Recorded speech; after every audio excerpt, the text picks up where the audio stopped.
حضرت ابراہیم اور نمرود کی کہانی ایک دلچسپ تاریخی اور مذہبی روایت ہے جو مختلف تفاسیر میں بیان کی گئی ہے۔ نمرود کون تھا؟ نمرود بابل کا بادشاہ تھا جو حضرت نوح کے پوتے کوش کی نسل سے تھا۔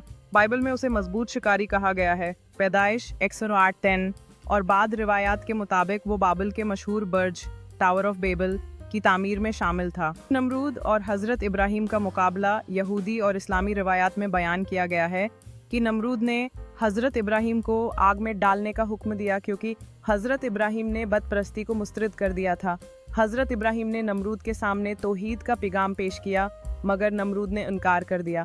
نمرود نے حضرت ابراہیم کو آگ میں ڈالنے کا حکم دیا مگر خدا نے انہیں محفوظ رکھا۔